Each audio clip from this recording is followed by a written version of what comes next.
Minister and Birin Tongaton project Mari beneficiaries Sami Maframanga Punbal Pakro 1.23 Senpam Niki Ahan Takaki Oina Bipam Toko Senfam Sinkusinakre. I call Masel Marakta Amagamba Hunabi Wakalon Tadoksi, Manipur Togaina Bastate Banung Amasung, Mapani Honari Basi, Kuting Amatuina, Punchin Ramadi, Lingian Manana Tingaminasi Haina, Minister Birin Mian the Pausi Lakli, Minister Secretary Skill Labor, Employment and Entrepreneurship Department, Makada Sericulture Department, Amasung Manipur Building and other Construction Workers Welfare Board, Sindona, Bang Tokiba, Benefits Sing Yan Topa Masung, Sek Wang Maramda Iba Handbook for Farmers Pomitamda, Minister Makataraduna.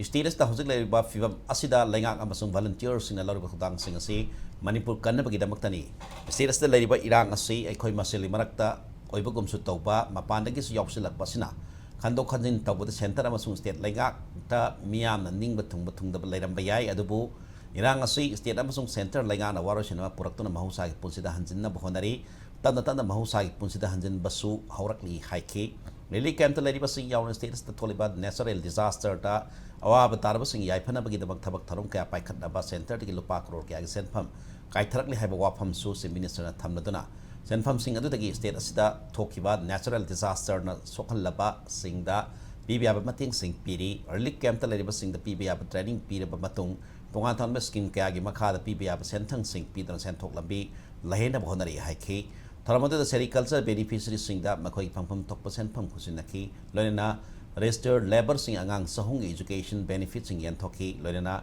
Sik Wang Ibaram the Iba handbook for farmers High at Mington Balari Taramada Ponki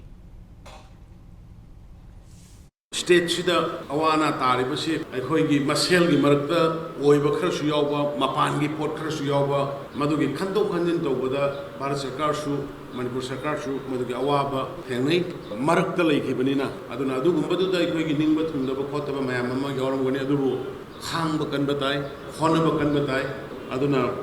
Vajip Kagoda, Barasakarna, Mating Piraiba, Lepalite, Parliament, Ming Paliga Pandega, very sorry. PT politics don't know say, Ming Palazu Pandrasungasi Bauda, I hear how would they get with the Hada Reva Mayamsi, Aroi, Manipur Zik, Tamna,